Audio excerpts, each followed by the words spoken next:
Hello दोस्तों, एक बार फिर से आप सभी का बाजारू कैंडल में हार्दिक स्वागत एवं अभिनंदन है। दोस्तों, आज हम पढ़ने वाले हैं इवनिंग स्टार। इसी इवनिंग स्टार के साथ हम अपने कैंडल फॉर्मेशंस या कैंडल पैटर्न्स की जर्नी को समाप्त करके आगे स्ट्रक्चर और सप्लाई और डिमांड जोन की तरफ आगे बढ़ेंगे। और फिर हम लोग ट्रेड कैसे लेंगे, बास्केट कैसे बनाएंगे, इन सब की बातें करेंगे। तो आगे आने वाले सभी कंटेंट का नोटिफिकेशन आपको बराबर तौर से मिलता रहे, इसलिए चैनल को सब्सक्राइब करें, वीडियो को शेयर करें, लाइक करें, ठीक है। और इन सब चीज़ों के लिए मैं अभी से ही आपको धन्यवाद देता हूँ, ठीक है। चलिए देखिए, अगर हम बात करते हैं इवनिंग स्टार की बात करते हैं, तो जो इवनिंग स्टार का जो फॉर्मेशन होता है वो जब मार्केट बहुत ही स्ट्रॉन्ग अप ट्रेंड में रहता है, ठीक है ना, मार्केट बहुत ही स्ट्रॉन्ग अप ट्रेंड में रहता है, तो एक ग्रीन कैंडल उसके बाद यहाँ पर इस लोकेशन पर बहुत सारी चीजें बनती हैं। जैसे इस लोकेशन पर बनती है, जैसे मान लीजिए ये हमारे पास ड्रैगन फ्लाई डोजी को अगर एक रेड कैंडल इंगल्फ कर लेती है, तो इसका मतलब ये है कि इस लोकेशन पर जितने बायर्स थे ना, उनको कंट्रोल करता हुआ ये रेड कैंडल इसके लो को तोड़ा है। तो फिर यहाँ अगर लोअर टाइम फ्रेम पर देखें, अगर लोअर टाइम फ्रेम पर इसके लो के नीचे कैंडल सस्टेन कर रही हैं, तो डेफिनेटली हमें सेल के लिए जाना चाहिए। और ये एक नॉर्मल तरीके से हमें दिखाई पड़ता है इस जगह पर, ठीक है। इस जगह पर हमें एक सिंपल डोजी भी दिखाई पड़ सकती है, हमें एक एक यहाँ पर कोई भी इनडिसाइसिव कैंडल दिखाई पड़ सकती है, हमें एक स्पिनिंग टॉप दिखाई पड़ सकता है। इसकी बॉडी रेड या ग्रीन कुछ भी हो, क्या ही फर्क पड़ता है। मतलब यहाँ पर अगर मुझे एक इनडिसाइसिव कैंडल मिलती है तो और उसका लो टूटता है, और हम मोर कंफर्मेशन के लिए रेड कैंडल के लो के नीचे अगली बार अगर यहाँ पर छोटे टाइम फ्रेम पर, ठीक है, 10 मिनट 5 मिनट के टाइम फ्रेम पर यहाँ कैंडल सस्टेन करते हुए ऊपर से अगर कैंडल्स के ऊपर प्रेशर आ रहा है, तो डेफिनेटली हम इसके हाई का, ठीक है, इसके हाई का एसएल लेते हुए मार्केट में सेलिंग के लिए जाते हैं, शॉर्ट के लिए जाते हैं। ये ठीक है, ऐसा काम कर जाता है, लेकिन ये वाला बेस्ट है, ठीक है ना, ये वाला बेस्ट है। ये क्या करता है, ग्रीन कैंडल के लो के नीचे भी क्लोज करता है, ठीक है। तो अगर हम सही से देखें तो इस वाले कैंडल का 3 पार्ट करिए, ठीक है ना, इस वाले कैंडल का 3 पार्ट करिए। तो 3 पार्ट में अगर आप देखेंगे ना, मार्केट में कैंडल्स के 3 भाग करेंगे तो आपको इस लोकेशन पर ट्रेड मिल जाती है, यहाँ पर एंट्री मिल जाती है। इससे आपका जो रिस्क है वो छोटा हो जाता है, ठीक है ना। और यहाँ पर हमारे पास ऐसा होता है, अगर मैं इसके लो के नीचे मार्केट सस्टेन करने के बाद एंट्री लेता हूँ तो हमारा ये रिस्क इतना बड़ा होता है। और अगर मैं इस कैंडल के कभी कभी क्या होता है कि यहाँ पर ट्रेड छूट जाएगी, लेकिन बहुत मैक्सिमम टाइम्स क्या होगा ना, इस लोकेशन पर आपको एंट्री मिल जाएगी, इसके 1/3 के आसपास आपको एंट्री मिल जाएगी। उस समय आपका जो रिस्क होगा वो पहले से कम होगा। ये मैनेजमेंट ट्रेड में तो करना ही पड़ता है और हमें करना चाहिए, ठीक है। तो जो रेड कैंडल में अगर इसके लो के नीचे क्लोज करें वो बेस्ट होता है। और वो अगर हम यहाँ पर अगर और कंफर्मेशन के लिए जाना चाहते हैं तो इसके लो के नीचे अगर कैंडल सस्टेन करती हुई दिखाई पड़ रही है, ऊपर से प्रेशर दिखाई पड़ रहा है, तो हम शॉर्ट के लिए जा सकते हैं, ठीक है। और अब ये तो पैटर्न की बात हुई, अब उसके बाद फिर मार्केट गिरने लगता है, ठीक है ना। अगर हम बात करते हैं यहाँ पर कि अगर इस तरीके से, ठीक है ना, इस तरीके से मार्केट भाग रहा है तो मार्केट नीचे गिरना शुरू कर देता है ऐसे पैटर्न के बाद, ठीक है। चलिए, अब ये तो हमारे पास हुआ पैटर्न का स्ट्रक्चर कि ये कैसे बनता है, ठीक है। लेकिन इसके साथ साथ हमें कुछ और भी देखने को मालूम पड़ना चाहिए। हमें ये देखना चाहिए कि इसकी लोकेशन क्या है। इसकी लोकेशन बहुत इंपॉर्टेंट है, हर जगह इवनिंग स्टार काम नहीं करेगा। Location is very important.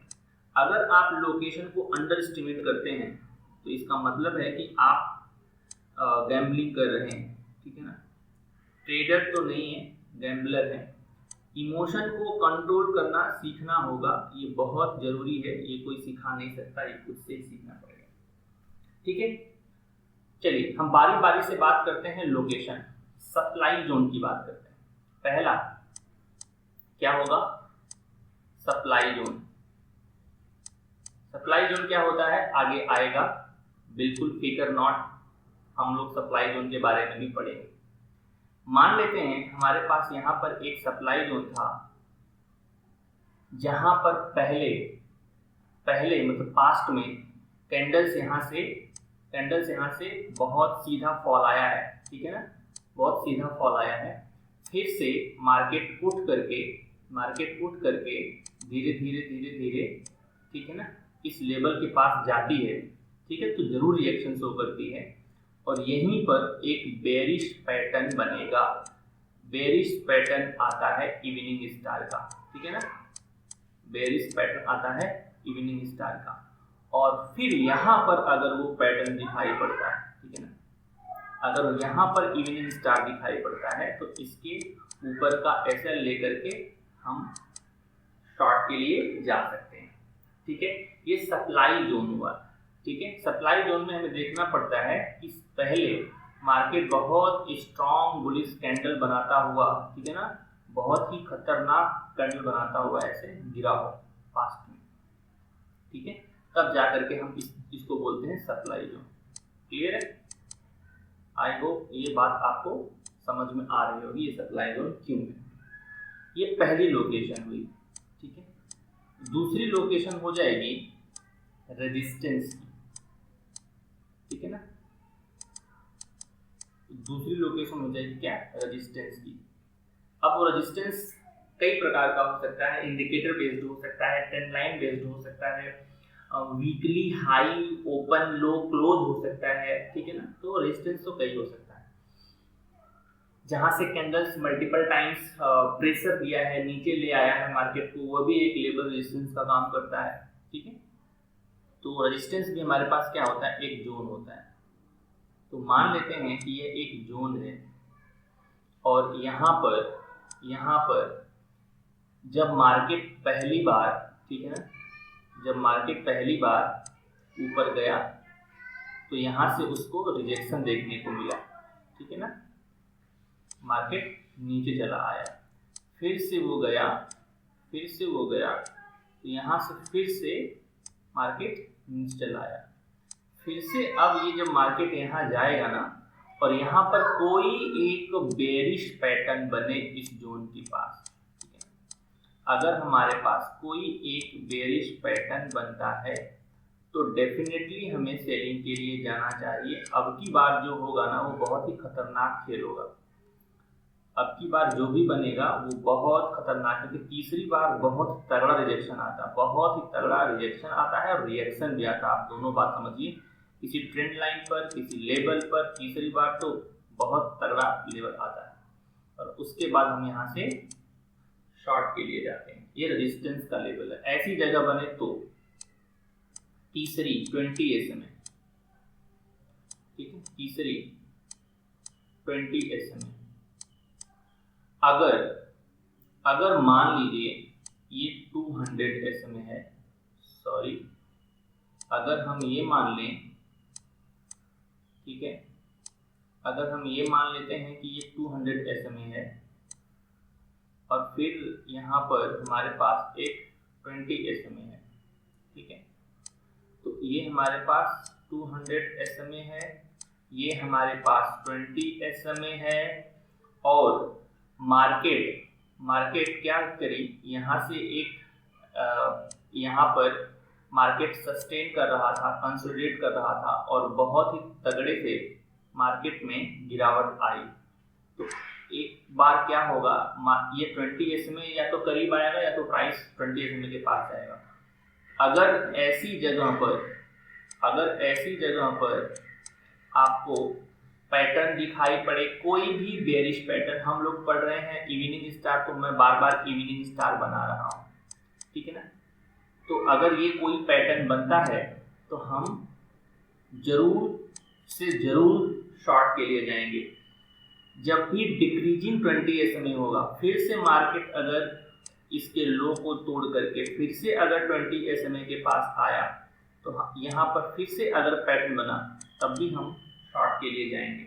मतलब कि डिक्रीजिंग 20 SMA रेजिस्टेंस का काम करता है और इंक्रीजिंग 20 SMA सपोर्ट का काम करता है। ठीक है, तो एक तो ये हुआ।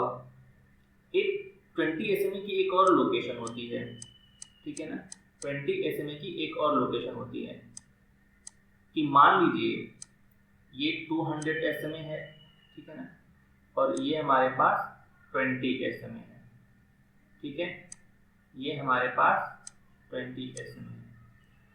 तो मार्केट क्या हुआ, मार्केट यहाँ से मैं एक बार लिख देता हूँ, यहाँ पर 200 SMA और यहाँ पे लिख देता हूँ 20 SMA, ठीक है ना,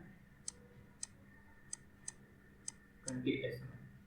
मार्केट ने क्या किया, यहाँ पर अपना कुछ रेंज वगैरह बनाया होगा, ठीक है ना, मार्केट धीरे धीरे जा रहा है सपोर्ट लेता हुआ 20 SMA का, ठीक है।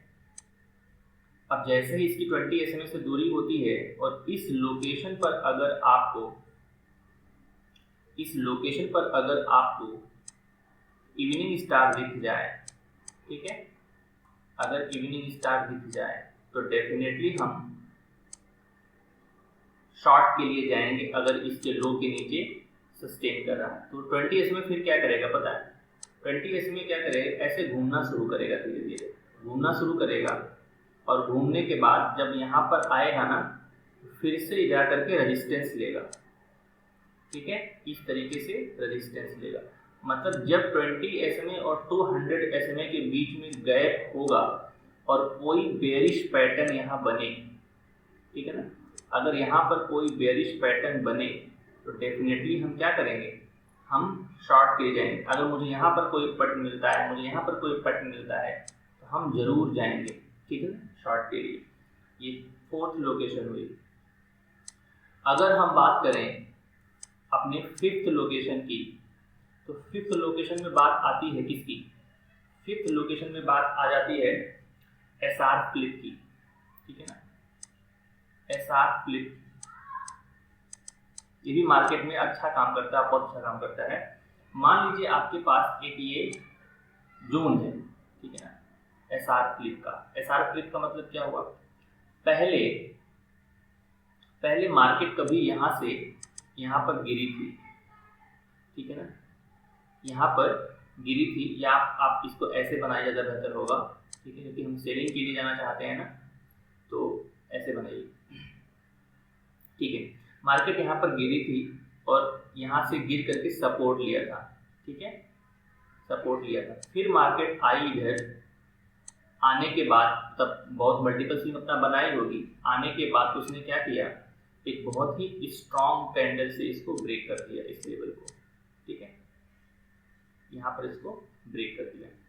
फिर मार्केट में गिरावट आई, ठीक है, फिर मार्केट में गिरावट आई, मार्केट फिर उठा, उठने के बाद जैसे ही वो इस लेवल के पास जाएगा और इस लेवल के पास जाने के बाद अगर वो यहाँ पर कोई भी बेरिश पैटर्न बनाता है, ठीक है, यहाँ पर कोई भी बेरिश पैटर्न बनाता है तो हम इसका SL मान करके ट्रेड में आगे बढ़ते हैं और सेलिंग के लिए जाते हैं, ठीक। ये हमारे पास पांचवी लोकेशन हुई। छठवीं लोकेशन के बारे में अगर हम बात करें तो जो सिक्स्थ लोकेशन होगी, any important area, any important level. वो क्या हो सकता है, पहला वो एक ट्रेंड लाइन हो सकती है, ठीक है ना, ट्रेंड लाइन हो सकता है, ठीक है ना। दूसरा RSI का अपना लेवल हो सकता है, तीसरा CPR का अपना लेवल हो सकता है, चौथा पीवट, कोई पीवट स्टैंडर्ड पीवट हो सकता है, ठीक है ना। तो ऐसे बहुत सारे इंडिकेटर बेस्ड भी लेवल होते हैं जिन्हें हमें देखना चाहिए, या आप ऐसे कहिए कोई आर्क का सपोर्ट हो, रेजिस्टेंस हो, तो हमें चीज़ों के बारे में आगे बढ़ना चाहिए। जैसे कि अगर हम बार बार CPR को समझाते हैं कि CPR बहुत ही कॉमन इंडिकेटर है, RSI बहुत कॉमन इंडिकेटर है, RSI को मुझे यहाँ फॉर्म करना पड़ेगा। CPR में क्या होता है, अगर यहाँ पे हमारे पास एक नैरो CPR बना हुआ है, नैरो CPR बना हुआ है, CPR जो जानते होंगे समझते होंगे, नैरो CPR बना हुआ है। हम यहाँ पे CPR पढ़ाने नहीं बैठे हैं, हम आपको यहाँ पर एग्जाम्पल समझाने बैठे हैं, सब CPR का एग्जाम्पल ले रहे हैं। तो मार्केट क्या करता है ना, मार्केट यहाँ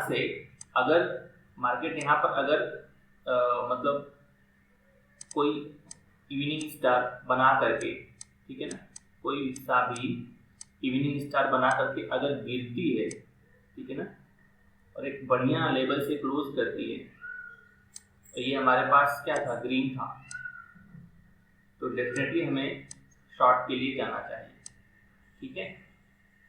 या फिर अगर मार्केट कहीं गिर करके, ठीक है, सस्टेन कर रही है, मार्केट सस्टेन करने के बाद वो एक यहाँ पर बन रहा है नैरो CPR, उसके बाद ये बन रही है और इस लेवल को तोड़ रही है, तो डेफिनेटली हमें जाना चाहिए। तो ये हमारे पास बहुत सारे लेवल्स होते हैं, ठीक है। जैसे जैसे आप मार्केट में प्रैक्टिस करेंगे वैसे वैसे आपको भी एक अलग अलग तरह के स्ट्रक्चर लेवल दिखने लग जाएंगे और धीरे धीरे ही कॉन्फिडेंस आएगा। किसी के पढ़ाने से और ऐसे पढ़ लेने से आपको बहुत अधिक लर्निंग नहीं मिल पाएगी, ठीक है। अब देखिए, अगर मैं यहाँ बात करूँ इस एग्जाम्पल में, ठीक है, इस एग्जाम्पल में अगर बात करूँ तो यहाँ पर समझने के लिए हमारे पास बहुत कुछ है, ठीक है, हमारे पास यहाँ समझने के लिए बहुत कुछ है और हमें समझना चाहिए भी, ठीक है। अब देखिए मार्केट क्या हुआ था, मार्केट जो है 200 SMA और 200 SMA से बहुत दूर है। पहली बार उसने क्या किया, एक लेबल बनाया, ठीक है, पहली बार उसने क्या किया, एक यहाँ पर एक लेबल बनाया। आप इसको थोड़ा सा मैं हटा दूँ, ज़्यादा बस अच्छे से बनाऊँ, ठीक है। तो एक हमारे पास ऐसे बना लाइन और एक हमारे पास मान लो हमारे पास ऐसे बना लाइन, ठीक है। और इसका मेरे पास ब्रेकआउट नहीं आया था और हम लोग इसका वेट कर रहे थे इसका ब्रेकआउट हो। तो ब्रेकआउट हुआ और एक बहुत ही अच्छे कैंडल से यहाँ पर गैप डाउन भी हुआ, एक बढ़िया कैंडल बनी। और देखिए यहाँ पर एक आपके पास रिटेस्ट के पास, जहाँ से प्राइस अपना नेचर चेंज करना चाहती है, रिटेस्ट के बाद यहाँ पर हमारे पास एक इवनिंग स्टार बना हुआ है। तो हम ट्रेंड के साथ चल रहे हैं तो ये हमें धोखा नहीं देगा, बस इतना है, क्योंकि अभी इसने ब्रेकआउट दिया है तो हम इसके साथ जा सकते हैं। लेकिन यहाँ पे ना 200 से जो अधिक दूरी पर हमें सेल नहीं करना चाहिए। जब प्राइस, अब मैं बता भी रहा हूँ तो इसका नेगेशन ही बता रहा हूँ, जब प्राइस 200 SMA से दूरी बना लेना तो सेलिंग के लिए अवॉइड करना चाहिए। यहाँ पर पीछे हमें देख लेना चाहिए कहीं कोई डिमांड जोन तो नहीं है, ठीक है ना। अगर डिमांड जोन पास है तो हमें सेलिंग के लिए नहीं जाना चाहिए, बाइंग के लिए वेट करना चाहिए। और जो मैंने ये लाइन ड्रॉप करी है ना ब्लैक वाली, ये ब्लैक वाली लाइन कुछ और नहीं, डिमांड जोन ही है, ठीक है। ये जो ब्लैक वाली लाइन है वो डिमांड जोन ही है, ध्यान रखना। ये जो ब्लैक वाली लाइन, ठीक है ना, वो डिमांड जोन ही है। तो ऐसी सिचुएशन में इवनिंग स्टार को या किसी भी बेरिश पैटर्न को ट्रेड नहीं करना चाहिए, क्योंकि आप डिमांड जोन के पास ट्रेड कर रहे हैं। यहाँ पर उतना अच्छा आपको मोमेंटम भी नहीं मिला, ठीक है ना। इवनिंग स्टार कहीं डिमांड जोन के पास ट्रेड नहीं करना चाहिए। इससे हमें नुकसान क्या होगा कि अच्छे से मोमेंटम नहीं मिलेगी और प्राइस जल्दी कहीं से रिवर्स कर सकता है।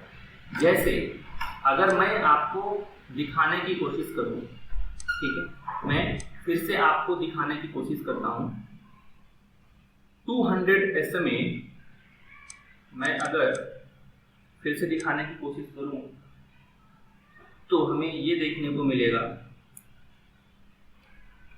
कि प्राइस यहां से गिरना स्टार्ट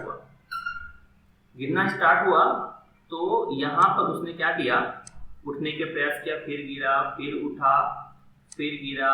अब ये क्या बनाया उसने, अगर ध्यान से देखें तो एक ट्रायंगल पैटर्न बना, ठीक है। इस ट्रायंगल पैटर्न का बहुत ही अच्छे से ब्रेकआउट आया। ब्रेकआउट के बाद आप देखिए एक बहुत ही अच्छा यहाँ पर इवनिंग स्टार पैटर्न बना हुआ है, ठीक है, एक बहुत ही अच्छा इवनिंग स्टार पैटर्न बना हुआ है।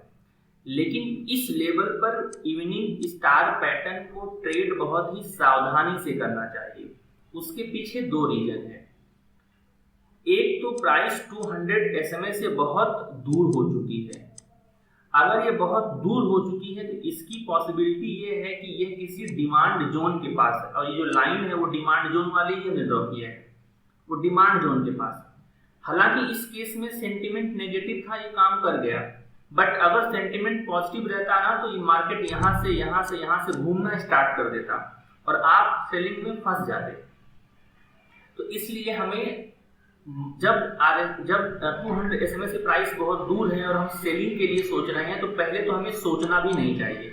अगर आप सोच भी रहे हैं तो एक बार जरूर पीछे चेक कर ले, क्या इस लेवल के पास कहीं कोई पीवट तो नहीं है, क्या इस लेवल के पास कहीं कोई डिमांड जोन तो नहीं है। अब अगर यहाँ डिमांड जोन है तो डेफिनेटली हमें वेट करना चाहिए बाइंग के लिए, सेलिंग के लिए तो नहीं जाना चाहिए।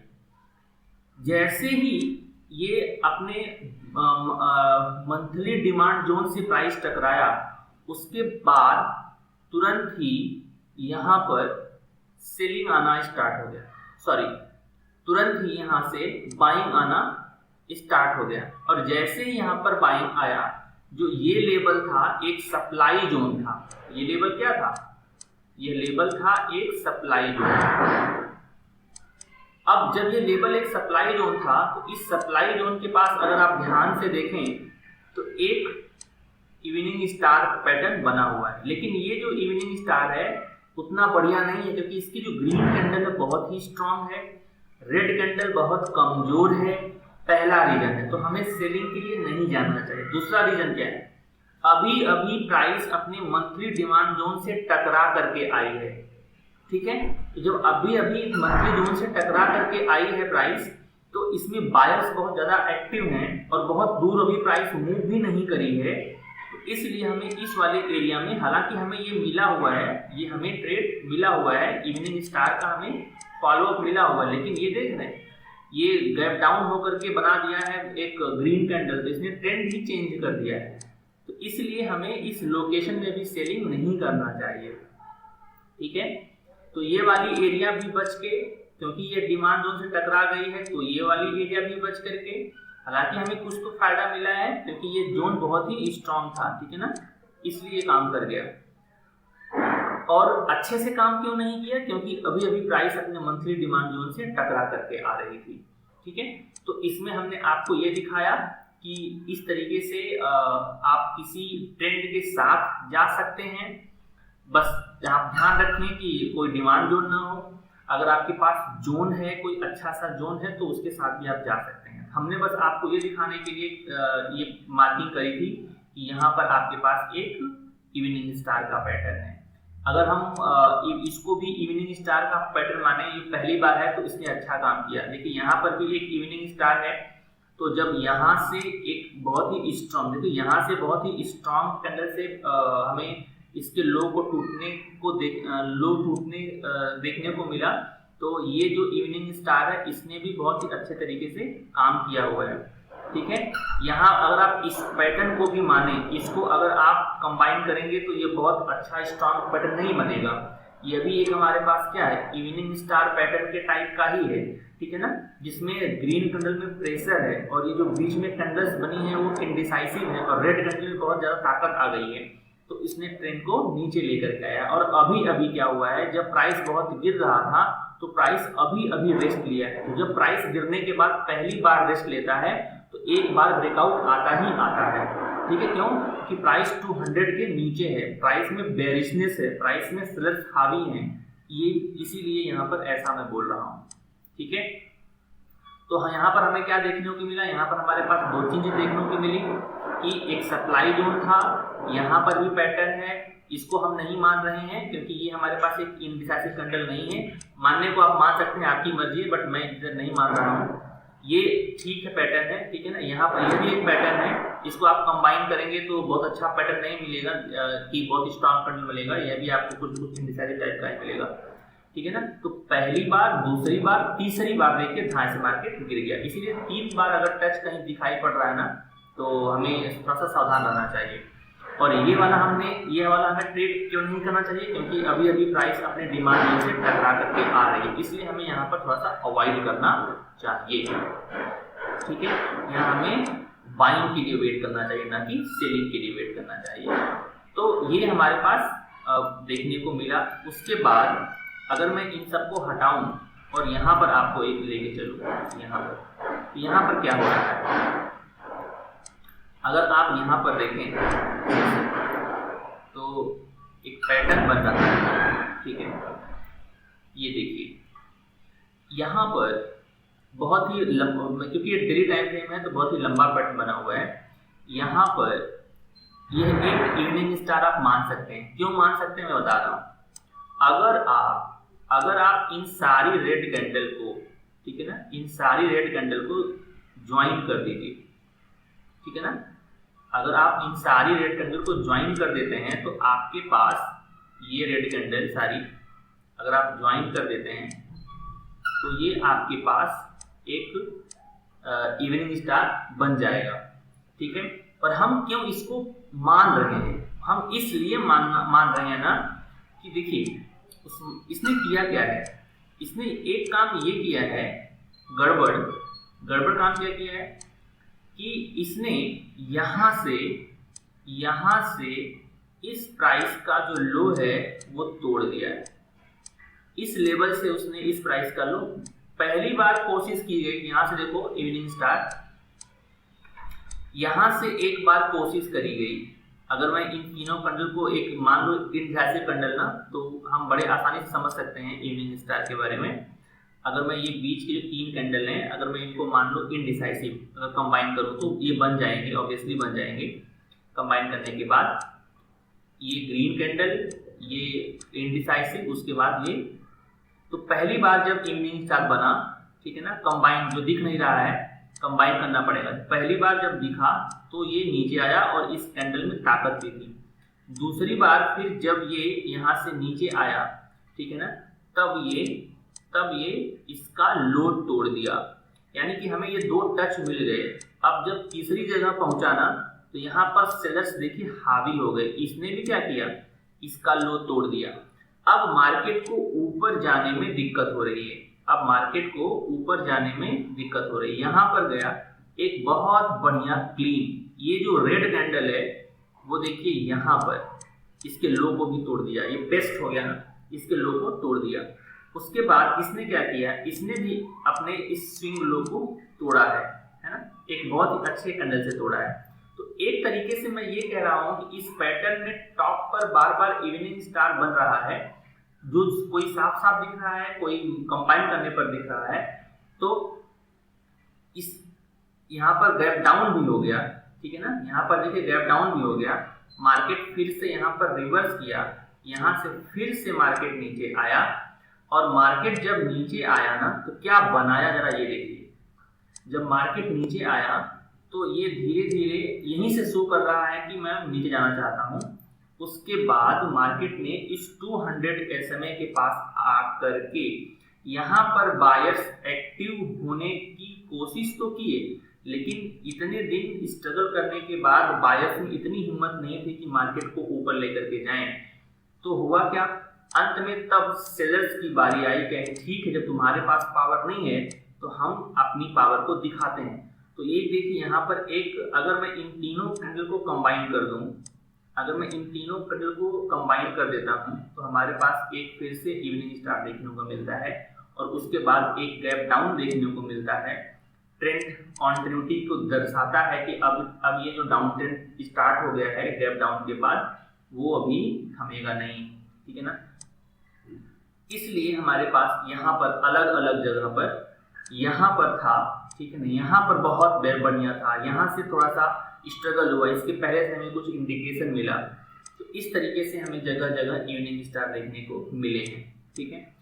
तो हमें इन चीज़ों को समझना चाहिए। हाँ, बहुत कॉमनली नहीं बनता है इवनिंग स्टार, बट अगर आप कभी ध्यान से देखेंगे और कंबाइन करेंगे तो उन सारे कॉम्बिनेशन में हमें ये देखने को मिलता है कि भाई कहानी थोड़ी सी गड़बड़ है, और वो जो कहानी गड़बड़ है वो कुछ गड़बड़ होने के बाद ऐसा दृश्य बता रही है। ठीक है, मैंने और कहीं मार्किंग तो नहीं करी है, हाँ करी है। ठीक है, तो अगर हमने मार्किंग करी है तो हम आपको दिखाते हैं। जब मार्केट देख रहे हैं कि 200, ये देख रहे हैं 200 के नीचे प्राइस है बार बार। ठीक है, जब 200 के नीचे प्राइस है तो वो क्या रहा है, जब प्राइस 200 से टकरा रही है, जब प्राइस 200 से टकरा रही है तो कोई ना कोई बेयरिश पैटर्न जरूर फॉर्म कर रही होगी। ठीक है ना, कोई ना कोई बेयरिश पैटर्न जरूर फॉर्म कर रही होगी। देख लीजिए, अगर मैं इसको जूम करूं, ठीक है ना, तो ये देखिए कितना बढ़िया ये इवनिंग स्टार है, कितना बढ़िया इवनिंग स्टार है। ये यहाँ से देखिए, यहाँ से बता रहा है गैप डाउन भी है ना, ये बहुत ही बढ़िया इवनिंग स्टार है। ठीक है, यहाँ पर नहीं बना, ये देखिए यहाँ पर दिखाई पड़ा बेरिश इंगल्फिंग। ठीक है ना, यहाँ पर भी देखिए छोटा सा दिखाई पड़ा बेरिश इंगल्फिंग, उसका फॉलोअप बहुत अच्छा आया है। ठीक है, तो जब प्राइस 200 के पास है और बार बार हमें साइन दे रहा है कि हम नीचे जाएंगे, तो अभी अब देखिए और पास आते हैं। यहाँ पर देखिए, यहाँ पर इतना फाइट चल रहा है कि यहाँ पर देखिए एक बेरिश पैटर्न है, यहाँ पर देखिए बेरिश पैटर्न है। ठीक है ना, यहाँ पर देखिए बेरिश पैटर्न, एक ही पैटर्न बार बार आ रहा है। ठीक है ना, उसके बाद हमें यहाँ पर हमें नहीं दिखाई पड़ा इवनिंग स्टार। ठीक है, लेकिन यहाँ पर सारा जो पैटर्न है डार्क क्लाउड कवर, ये देखिए डार्क क्लाउड कवर, ये है डार्क क्लाउड कवर, ये है बेरिश इंगल्फिंग, ये है बेरिश इंगल्फिंग, ये है डार्क क्लाउड कवर। ठीक है, अब जब इन सारे रेंज को इस कैंडल ने तोड़ दिया और जैसे ही ये 20 SMA के पास गया, 20 SMA के पास जाने के बाद फिर से उसने एक बेरिश पैटर्न बनाया और नीचे धड़ मार्केट गिर गए। ठीक है, तो ये पूरी कहानी इसके साथ बनी। इसके आगे जैसे ही आप जाते हैं तो आपको देखने को मिलता है कि आपने यहाँ पर देखिए जो हमने मार्किंग करी है, कितना बढ़िया लोगों को ट्रैक किया गया है, धोखा दिया गया है। अब देखिए यहाँ पर, देखिए यहाँ पर ओपन हाई बना हुआ है, यहाँ पर ओपन हाई बना हुआ है, मतलब जहाँ पे कैंडल ओपन हुई है वहीं पर उसका हाई है।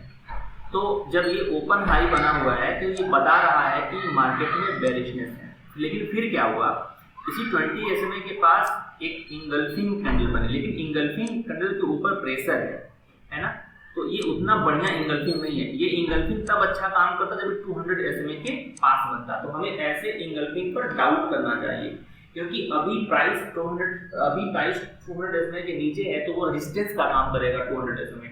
जैसे कि प्राइस यहाँ आई, यहाँ से टकराई, टकराने के बाद फिर नीचे चली आई।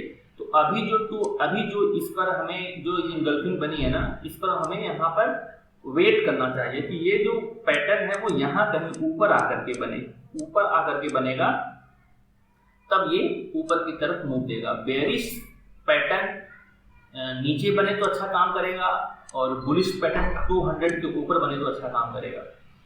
उसके बाद एक दिन और फिर मार्केट नीचे आया, लेकिन जैसे इसमें कॉमन क्या अपने को देखने को मिल रहा है, इसमें कॉमन अपने को ये देखने को मिल रहा है कि जितना भी प्राइस ऊपर जा रहा है, जितने भी ग्रीन कैंडल हैं, अब यही पहले ग्रीन कैंडल स्ट्रांग थी, उसके बाद जब ग्रीन कैंडल बनी इसकी साइज देखिए छोटी बनी, उसके बाद जब ये कैंडल बनी गैप अप तो हुआ, लेकिन कैंडल की बॉडी इतनी छोटी बनी कि मतलब इसको ऊपर जाने में प्रॉब्लम हो रही है। तो जब इसको ऊपर जाने में प्रॉब्लम हो रही है, इसका मतलब है कि यहाँ पर ये जो जोन है वो बिल्कुल यहाँ पर फाइट चल रही है बायर्स की कि इसको ऊपर लेके जाना है। और यहाँ ये जो है ना ट्रैपिंग का काम कर रहे हैं, ठीक है ना, यहाँ पर ट्रैपिंग का काम कर रहे हैं कि ठीक है पहले बायर्स को ब्लॉक बाद में देखा जाएगा। अगर मैं इन दोनों कैंडल को कंबाइन कर दूं, ये ग्रीन वाली, ठीक है ना, क्योंकि ये दो कैंडल एक साथ हैं, अगर मैं इनको कंबाइन कर दूं और इनको मैं कंबाइन कर दूं, इनको अभी कंबाइन करना आसान है क्योंकि बना हुआ है, जब मार्केट में रहेंगे तो बनना मुश्किल हो जाएगा। उसके बाद ये बन जाएगा बेरिश एंगल्फिंग, बहुत ही बढ़िया बेरिश एंगल्फिंग बनेगा। ठीक है ना। उसने क्या किया है 20 SMA के नीचे क्लोज हुआ है। इस कैंडल की बॉडी देखिए और जो मार्केट ऊपर जा रहा है ग्रीन कैंडल की बॉडी देखिए, मार्केट में ऊपर जाते जाते जाते जो बॉडी है ना, जो कैंडल्स की बॉडी वो खत्म होती चली जा रही है। इसका मतलब है कि यहाँ पर फाइट चल रहा है और ये प्राइस 200 के ऊपर जाने में समर्थ नहीं है। यहाँ पर सेलर्स हावी हैं, तो हमें सेलिंग के लिए अच्छी अपॉर्चुनिटीज का वेट करना चाहिए। ठीक है, तो इस तरीके से हमारे पास एक पैटर्न बना हुआ है। आपने देखा होगा, कोई नाम सुना होगा, उतना अच्छा तो नहीं है लेकिन पैटर्न तो पैटर्न होता है। ठीक है ना, ये पैटर्न हमारे पास बना हुआ है। ठीक है ना, ये पैटर्न बना हुआ है। तो क्या बोलते हैं, हमारे पास बोलते हैं हेड एंड शोल्डर। ठीक है ना, ये जो लेवल है ये वाला, ठीक है, ये वही वाला लेवल। इसका नेक टूटने का वेट करना था, लेकिन यहाँ पर देखिए, यहाँ पर उसने बता दिया कि हम नेक तोड़ेंगे ही तोड़ेंगे। यहीं पर फाइट ज़्यादा चल रही थी। तो इतनी फाइट के बाद, इतने दिन की फाइट के बाद ये मार्केट चला आया नीचे। तो आई होप कि आपको बेरिश इंगल्फिंग समझ में आई होगी, बेरिश इंगल्फिंग की लोकेशन समझ में आई होगी। मैंने कुछ आपको एग्जांपल बताए हैं, उन सारे लोकेशन पर जाकर के ट्राई करिए, जाकर के प्रैक्टिस करिए, आपको मजा आ जाएगा कि कितना अच्छा काम करता है। लोकेशन अगर बेहतरीन हो तो हमारा जो सक्सेस की प्रोबेबिलिटी वो बढ़ जाती है। तो आई होप ये कंटेंट आपको पसंद आया होगा। अगर पसंद आया है तो चैनल को सब्सक्राइब करें, वीडियो को लाइक करें, शेयर करें, कमेंट करें। आपका बहुत बहुत धन्यवाद। Thank you.